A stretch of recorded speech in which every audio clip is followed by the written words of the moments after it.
Chef Chard in critical condition. Sa sobrang hilo ni Chef, nagpadala na siya sa ospital. Inalalayan siya dahil hindi na siya makatayong mag-isa. Una namin siyang dinala dito sa Diosdado Macapagal sa may Santa Rita, Pampanga. At hindi dito, nagsuka siya ng 3 beses. Nilagyan siya ng oxygen at in-ECG. Dito napag-alaman na bumabagsak pa lang kanyang heartbeat or tibok ng puso. Bumabagal din ito. At sabi nila hindi raw nila ito haya naman. Nag-request sila ng transfer sa JBL or Jose B. Lingad sa may San Fernando. Mabilis din ang responde at inassist nila kami hanggang makalipat kami sa JBL. Bumaba hanggang 40 ang kanyang heartbeat, bumabagal din ito, at malaki ang kanyang puso. Kinailangan niya ang aparato na magmamonitor sa kanyang heartbeat. At dahil dito, nailipat siya sa critical care unit at bawal na ang bantay doon kaya dito na lamang ako sa waiting area. Pagkatapos ng maghapon, ay umakyat ang BP niya ng 75 kaya naman nailipat na siya sa ward. At eto, nandito na ako ngayon, bantay siya. Hinihilot. At nagpapasalamat dahil nabigyan siya ng panibagong buhay. Lumaban siya at nalampasan ang pagsubok. Samantala, yung katabi niya ay pinapap na. Senti ng kaso sa kanya.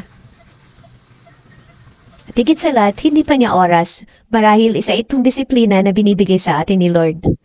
Dahil sa pag-aabuso sa kanyang katawan, sobrang pagod. Hindi niya nalalaman na meron na palang naapektuhan sa kanyang katawan at kalusugan.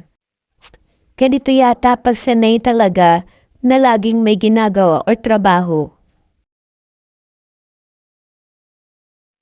Mabuti na lamang talaga na idala siya agad sa ospital.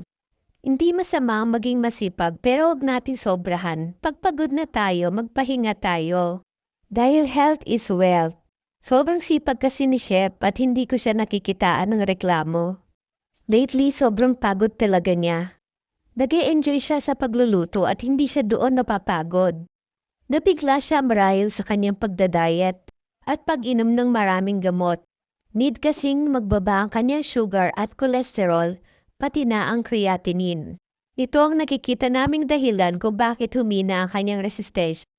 Bawal nga palang dalaw dito sa JBL kaya gumagawa kami ng paraan para makaakyat kung sinong gustong makakita kay Chef Chart. Ito si Supergirl. At saktong birthday ni Chef, tumating ang 2 baby niya.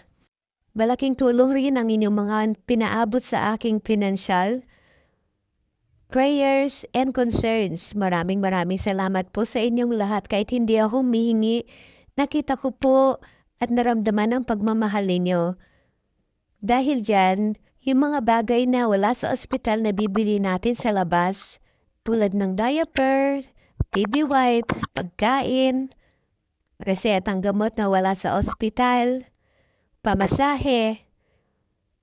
At syempre dahil sarado ang tindahan, wala tayong daily income, malaking tulong po ang inyong mga pinag-aabot sa akin. Maraming salamat po sa inyo. At patuloy pong lumalaban si Chef. Continuous din po ang kanyang improvement. At nang medyo nai-improve na siya at nakakausap, tumawag or nag-video call kami sa kanyang mga magulang. After 1 week, makakalaya na kami. At sa bahay na lang siya magpapalakas. Gusto ko na rin kasing umuwi. Salamat nga pala PhilHealth. Pauwi na kami. Gusto ko lamang magpasalamat din sa mga taong tumulong sa amin mula nung nasa emergency room kami sa unang hospital, habang naka-hospital hanggang sa makauwi kami. Thank you sa inyong lahat. Higit sa lahat kay Lord. Maraming salamat talaga sa chances na to.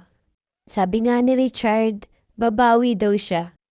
Wala kaming sasakyan. Nag-offer lamang si Kagawad at kapitan ng Barangay Rizal. Maraming salamat po. Samahan niyo po kami hanggang sa makabawi si Chef.